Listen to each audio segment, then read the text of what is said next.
For several centuries before the British Raj and for several decades since independence, India has been welcoming refugees from various parts of the world. Parsis and Iranis from Persia in the 8th century to the Tibetans in 1960s and Bangladeshis, Afghans, Iraqis as well as Sudanese since then all have made India their home.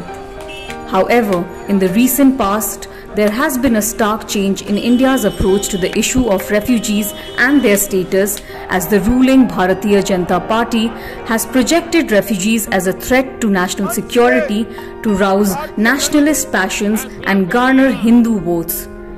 The Rohingyas have borne the brunt of this campaign. On the occasion of World Refugee Day, Media India Group reports on plight of Rohingya refugees in Delhi. According to the UNHCR, there are about 20,000 Rohingya refugees living in India, scattered in various small camps across various parts of India.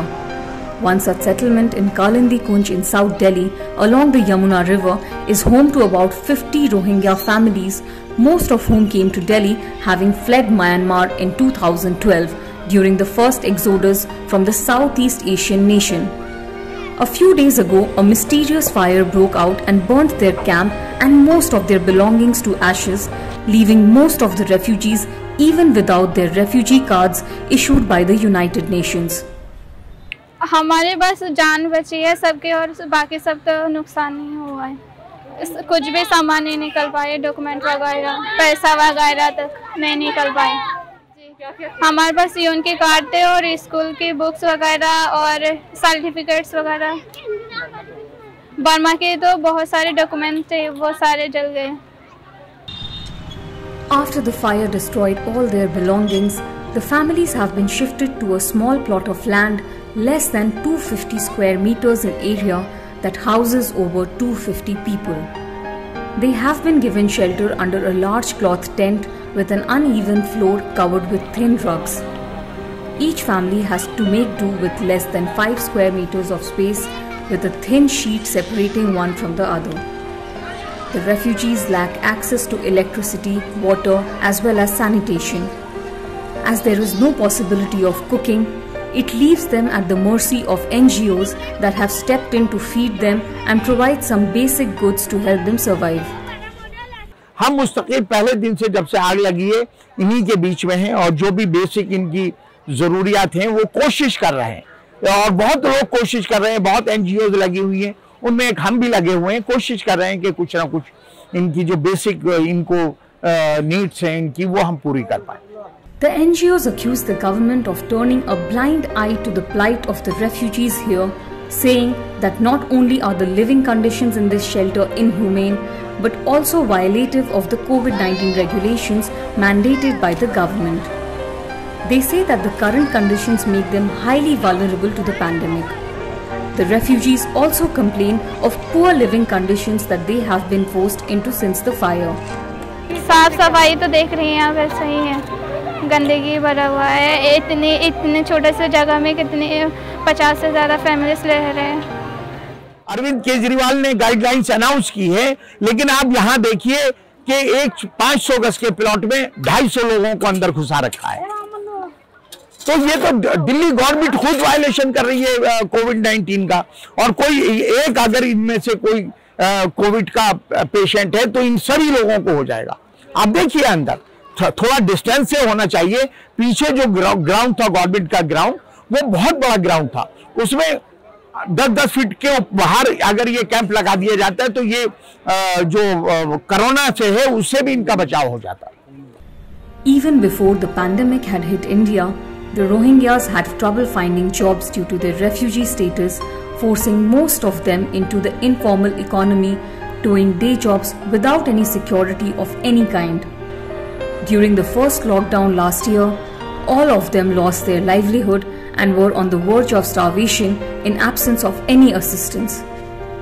वो काम तो करने में मुश्किल थे और मेरा भाई पढ़ा लिखा था तो वो जॉब नहीं कर सकते थे अच्छे ऑफिस में, उनके पास सारे डॉक्यूमेंट्स नहीं थे हमारे पास, तो इसलिए वो सफाई वगैरह काम कर सकते, दुकान पे रह सकते, वो वाला काम किया है। और हमारे घर में लोग ज़्यादा थे, इसलिए हम कैंप पे ही रहते। पहले किराया रूम पे रहते थे, फिर इसकी वजह से ज़्यादा किराया लगते थे, बिजली के बिल वगैरह, इसी वजह से हम कैंप पे रहने लगे। And you don't treat them as your own. So no services was extended in the beginning. No health services was provided. No food was provided. No ration was provided, and their livelihood was not there. So they, in initial period, they exhausted all their savings, and many of them was at the verge of starvation. So it hit them the worst way it can hit to anyone else.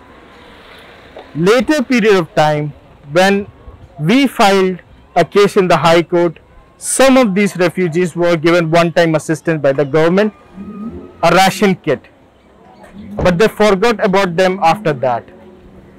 HRLN, a Delhi-based law firm, has been fighting with the government to get basic rights accorded to the Rohingyas. It says that it had filed a plea with the Supreme Court as early as 2013, and which led to the establishment of some basic rights for them as set out by the top court in 2018. The first case we filed for the refugees after conducting a fact finding on the conditions, living conditions of the refugees in Delhi and Haryana. They were living in a very subhuman condition, which forced us to file a petition in the Supreme Court. And that petition was to provide them basic facilities, access to education, access to health services, clean drinking water, sanitation, habitation and all that. Recently, in 2017, the government issued a deportation order for all the Rohingyas who are there in India, saying around 40,000.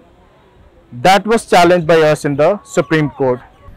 HRLN says that in addition, there are other rights that any human being enjoys by the virtue of being on the Indian soil. They have all the basic right which is being given to the citizen. If you look into the Constitution of India, Article 21, it doesn't only say right to life, it says with dignity. So their dignity is there. And also the national legislation, you have education, you have right to education, you have right to employment, you have right to live as a human with all basic facilities, you have a right to food. All the basic facilities which is there to a person in India is been extended to the refugee. So they have all the rights which has been there for the citizen when it comes under the ambit of life and liberty. However, often the rights remain on paper, and the lawyers say they have had to fight all the way, inch by inch. In real life, it's difficult to get it. So I'll tell you, when we filed the 2013 petition, that is Jafarullah versus Union of India, it took 5 years and several fact findings to the court to say that yes, there is some problem. And when the union, the government gave the report that they have all the facilities which is there, they have habitation facilities, access to education facilities, access to health care, ANMs are there, Anganwadis are there, but they were not there. So when we represented that again to the court appointed the nodal officers to look into it, and I must say the condition improved, but for a certain period of time, and then again the lack of services are there, and we have been given representations to the nodal officers that certain facilities are not there. States say we are not a signatory, it always try not to be involved in the refugee protection, but it is UNHCR, who has been given all the burden to protect the refugees in India.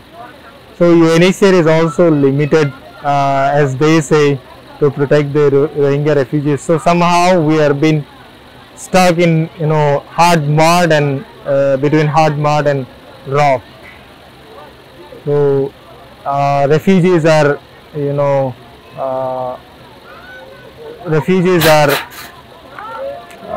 left to fend for themselves with their own fate. Ali Johar left Myanmar in 2005 when he was 10 years old and came to Bangladesh, where he lived for 7 years. In 2012, he says he had to flee again and then came to India to find a safe haven. However, it has not been an easy journey for the young man. When I came to India, I was a 17 years teenager and I was an unaccompanied minor here. So I had to go through a lot of hardship, like I had to work in construction as a laborer and also various informal sectors of work. So then I was assisted by Bosco to recontinue my formal education, and UNHCR also helped me with a scholarship.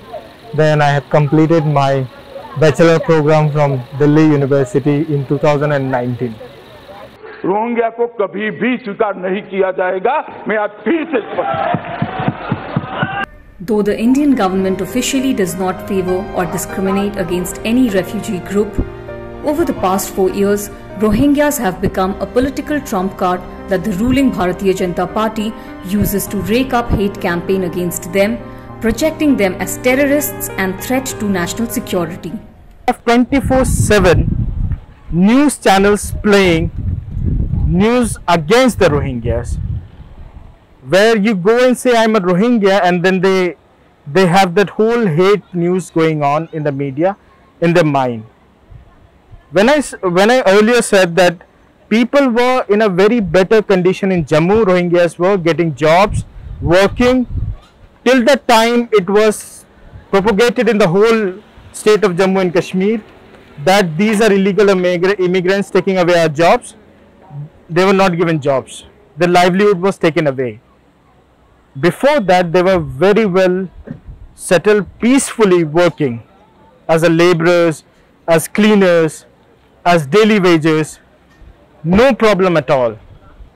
It is how you propagate and make the host community hate the population who is living there peacefully. We all must understand they have a very heavy history to consider.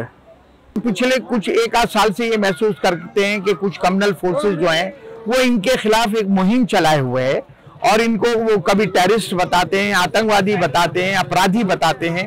और मुस्तकिल पिछले दिनों में उन्होंने यहाँ protest भी किए और कहा कि इनको हिंदुस्तान से बाहर निकाला जाए। यूपी में इलेक्शन आने वाले हैं और यहाँ जिस जमीन पर ये बर्मी लोग बैठे थे रोहिंग्या, वो यूपी गवर्नमेंट के इरिगेशन डिपार्टमेंट की।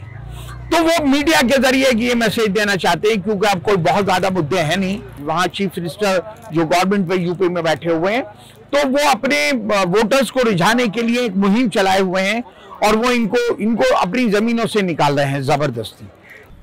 With elections coming up in Uttar Pradesh, the largest and politically most important state in the country, the Rohingyas may yet become a bait for the ruling party, say NGOs. The Rohingyas themselves persecuted at home may start feeling the heat of communal hatred even in the safe haven that they believed India to be.